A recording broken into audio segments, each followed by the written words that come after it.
اگر فلسطینیوں کی مدد کرنا ہے تو اسرائیل کی چیزوں کا بائیکاٹ کریں۔ میں بالکل یہ کہہ چکا ہوں، کہتا رہوں گا، کرنا بھی ہے ہمیں۔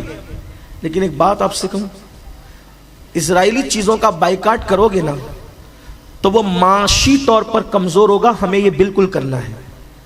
لیکن اس سے بڑی ایک بات اور، اس کی چیزوں کے بائیکاٹ سے پہلے اس کی تہذیب اور اس کے کلچر کا بائیکاٹ کرنا ہوگا، کیونکہ معاشی طور پر اس کی چیزوں کا بائیکاٹ کرو گے تو وہ پیسے کے اعتبار سے کمزور ہوگا، توجہ کرنا۔ لیکن اس کے جو دوسرے دوست لوگ ہیں، خوف ہے کہ وہ مال دے کر اس کی مدد کر سکتے ہیں، اس کو پھر کھڑا کر سکتے ہیں، ہمیں کرنا ہے بائیکاٹ۔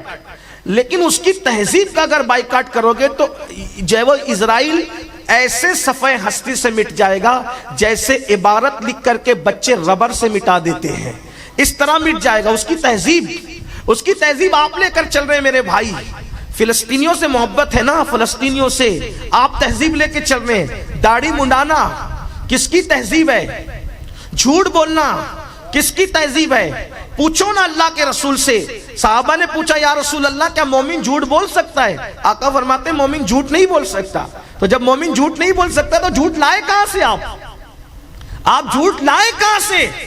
یہ جو گندی فلمیں رات کے 3 بجے تک دیکھ رہی ہو، اوریانیت کس کی تہذیب ہے؟ انہی کی تہذیب ہے۔ ہمارے یہاں تو اس کا تصور نہیں ہے۔ جو مذہب اتنا پاکیزہ ہو کہ ماں باپ کے سامنے بیوی سے بات کرنے کی لوگوں کی ہمت نہیں ہوتی۔ ابھی آپ آگے سنیں گے، جب مولا کائنات اور سیدہ فاطمہ ہنسی مذاق کر رہے تھے اور اللہ کے رسول آ گئے تو دونوں چپ ہو گئے۔ یہ ادب ہے بڑوں کا گھر کا۔ حضور رسول بھی ہیں، رسول ہونے کے ساتھ ساتھ وہ مولا علی کے سرپرست بھی اور سیدہ فاطمہ کے والد بھی ہیں۔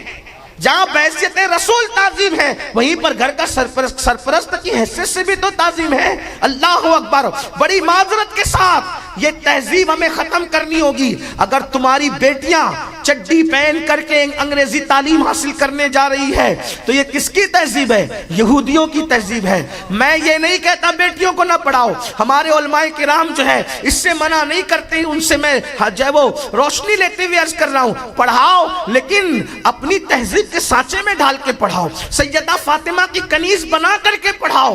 یہ کیا ہماری بیٹیاں چڈی پہن کر کے جائیں انگریزی تعلیم حاصل کرنے کے لیے اور پھر کہتے ہو کہ اسرائیل کو مٹا دیں گے؟ تم نے تو اس کی تہذیب زندہ کر رکھی ہے۔ اللہ اکبر۔ فون پر باتیں کرتے ہو، ان کے انداز میں کرتے ہو، مٹک کر ان کے انداز میں چلتے ہو، ان کی تہذیب گھر کے اندر گھسا رکھی ہے۔ میں کہتا ہوں وہاں تک جا کر اسرائیل کو تم ختم نہیں کر سکتے، اپنے گھر سے تو یہودیت ختم کر سکتے ہو، اپنے گھر سے تو نصرانیت ختم کر سکتے ہو، اپنے گھر سے تو شرک اور کفر کی نقلیں ختم کر سکتے ہو۔ یہ جو شادیوں میں ڈی جے بجتا ہے یہ کس کی تہذیب ہے؟ جو گانے سنتے ہو کس کی تہذیب ہے؟ میوزک میں ڈوبے ہو کس کی تہذیب ہے؟ اگر فلسطینیوں سے واقعی محبت ہوتی تو ہم اللہ اکبر ان کی چیزوں کا بھی بائیکاٹ کرتے اور ساتھ ہی ساتھ ان کی تہذیب کا بھی بائیکاٹ کرتے۔ لیکن میں جانتا ہوں اس قوم کو اب نعرے کے سوا کوئی کام نہ رہ گیا، اس قوم کو باتوں کے سوا کوئی کام نہ رہ گیا۔ یاد رکھنا، درد بھری باتوں سے انقلاب نہیں آئے گا۔ اگر انقلاب پیدا کرنا ہے تو ان کی تہذیب مٹاؤ، ان کی نقل سے دور نکلو۔ میرے آقا جب تک مکے میں تھے، توجہ کریں، حضور کو یہودی تہذیب سے کتنی نفرت تھی۔ آقا مکے میں تھے، توجہ کریں، تو آقا علیہ السلام کیا کرتے تھے؟ بغیر مانگ کا سر ڈالتے تھے، کنگھی کرتے تھے تو مانگ نہیں نکالتے تھے۔ جب مدینہ منور آئے تو دیکھا کہ یہودی جو ہے وہ بغیر مانگ کا سر ڈالتے ہیں، تو آقا علیہ السلام نے فرمایا اب ہم مانگ نکالیں گے۔ کیوں؟ کنگھی کرنے میں بھی یہودیوں سے مشابہت نہیں ہونا چاہیے۔ جو رسول کنگھی کرنے میں یہودیوں سے مشابہت اختیار کرنے سے روک دے، یہ تو کنگھی ہے، جسم کو سنوارنے کا، زینت کا معاملہ ہے۔ اللہ کے رسول نے فرمایا یہ 9 کو روزہ، یہ 10 کو روزہ کیوں رکھتے ہیں عاشور کا؟ تو کہا حضور یہ ایسا کہتے ہیں کہ موسیٰ علیہ السلام کو فرعون اور فرعونیوں سے نجات ملی، اس لیے رکھتے۔ فرمایا موسیٰ ہمارے نبی ہے، ان سے زیادہ ہم حقدار ہے جہاد موسیٰ منانے کے, حضرت موسیٰ کی یاد منانے کے, ان سے زیادہ ہم حقدار ہیں. اللہ اکبر. فرمایا ہم بھی روزہ رکھیں گے, لیکن یہودی صرف 10 کو رکھتے ہیں, ہم 9 کو بھی رکھیں گے, 10 کو بھی رکھیں گے, اور یہودیوں کی تہذیب کی مخالفت کریں گے. جب نبی سر کے اندر کنگھی کرنے میں ان سے مشابہت کو گوارا نہیں کیا, روزہ رکھنے میں ان کی مشابہت کو گوارا نہیں کیا, اور عبادت میں ان کی مشابہت گوارا نہیں ہے, ہم گناہوں میں ان کی مشابہت کر رہے ہیں.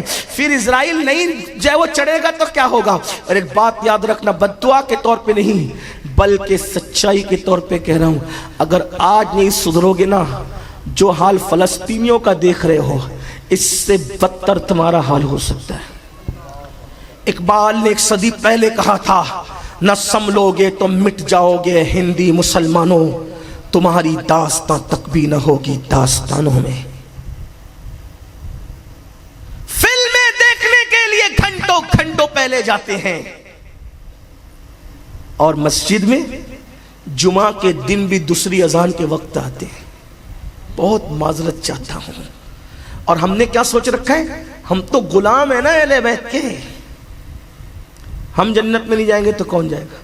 میرے عزیز, جو اہل بیت تھے نا, اہل بیت, ایک کوئی بندہ مجھے بتا دیجئے کہ ان کی زندگی کے اندر کوئی غلط عمل ہو, بتائیں مجھے. امام حسن, امام حسین, امام زین العابدین, امام محمد باقر, امام جعفر صادق, امام موسیٰ کاظم, امام علی رضا, امام تقی, امام نقی, امام حسن عسکری, سرکار غوث اعظم شیخ عبد القادر جیلانی, سرکار غریب نواز, شاہ برکت اللہ عشقی, صابر پاک کلیری, قطب الدین بختیار کاکی, محبوب الہی نظام الدین اولیاء, شیخ احمد رفائی, اسی طریقے سے سیدی رزق اللہ شاہ بابا, اسی طریقے سے سیدی غلام علی شاہ سرکار. اور ایک بات آپ کو بتاؤں, میں نے جب دادا باپو سے سنا کہ فضل ماں اتنی متقی تھی, احمد باپو نے اشارہ کیا کہ فضل ماں اتنی متقی تھی, تو میں سوچ میں پڑ گیا, 1400 سال کے بعد جس کی بیٹی اتنی متقی ہو فضل ماں کی شکل میں, اس سیدہ فاطمہ کے تقوی اور پرہیزگاری کا عالم کیا ہوگا. تو گھر والے متقی ہوں, دادا بابو کو کبھی دیکھا نماز چھوڑتے, پھر تم کیوں چھوڑتے؟ در والے کہتے ہیں نا ہم ان کے در کے کتے ہیں, لیکن در کے کتے ہیں تو پھر کتا نماز کیوں نہیں پڑھتا؟ گھر کا بچہ پڑھ رہا ہے. میں نے تو یہ سنا ہے اپنے لوگوں سے کہ دادا باپو نے کووڈ کے دور میں بھی نماز بے جماعت ادا نہیں کی بلکہ نماز با جماعت ادا فرمائی. کووڈ میں بڑے بڑے اہل تقوی کی جماعتیں ترک کو بھی جمعہ چھوٹے ہے نا, لیکن یہ مرد کلندر جس کو آپ اپنے لیے آئیڈیل مانتے ہو, انہوں نے جماعت بھی نہیں چھوڑی. ہم کہاں ہیں؟ نماز چھوڑ کر کے ہم سنی کیسے بننا چاہتے ہیں, نماز چھوڑ کر کے ہم قادری کیسے بننا چاہتے ہیں. بڑی معذرت کے ساتھ, قادریت تمہاری گنڈا گردی اور تمہارے نعروں سے نہیں ملے گی. قادریت جب تک غوث پاک نہ چاہیں گے تمہیں عطا نہیں کریں گے. بڑی معذرت کے ساتھ میں تو لوگوں کو یہ کہتا ہوں, جس دن ہم سچے قادری بن گئے انشاءاللہ اپنے پیر میں کانٹا بھی نہیں چبھے گا. جس دن ہم سچے قادری بن گئے ٹھوکر لگے گی, ہم نہیں گریں گے. جس دن میں گرتا ہوں اس دن سوچتا ہوں کہ شاید میں نے کوئی ایسا کام کیا ہے کہ غوث پاک نے میری طرف سے توجہ ہٹا لی ہے, کیونکہ مجھے غوث پاک کی بات پہ یقین فرماتے میرا مرید گرتا ہے, توجہ ٹھوکر لگتی ہے تو میں ہاتھ پکڑ کر اس کو گرنے سے بچا لیا کرتا ہوں. آپ کیا سمجھتے ہو قادریت کو؟ سب رسومات رسومات رسومات.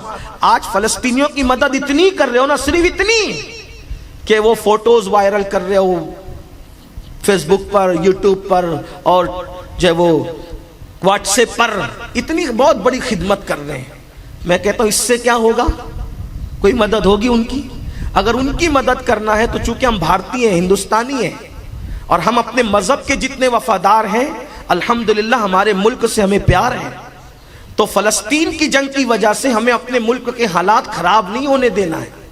روڈ پر آ کر چلم چلی نہیں کرنا, بلکہ اگر فلسطینیوں کی مدد کرنا ہے تو مسجدیں بھر دو, 5 وقت مسجدوں میں بہاریں آ جائے, اور گڑ گڑا کر کے دعا کرو کہ اللہ فلسطینیوں کے لیے آسمان سے مدد نازل فرمائے, کیونکہ فلسطینی آپ کی دعا کو نہیں سن رہے ہیں. تو اللہ کے رسول فرماتے ہیں جب تم مومن کے پیٹھ کے پیچھے اس کے لیے دعا کرتے ہو تو تمہاری دعا کو وہی مقام حاصل ہو جاتا ہے جیسے حاجی کی عرفات میں دعا رد نہیں ہوتی, تو مومن کے پیٹھ پیچھے جو دعا کی جاتی ہے اس کی وہ دعا رد نہیں ہوتی.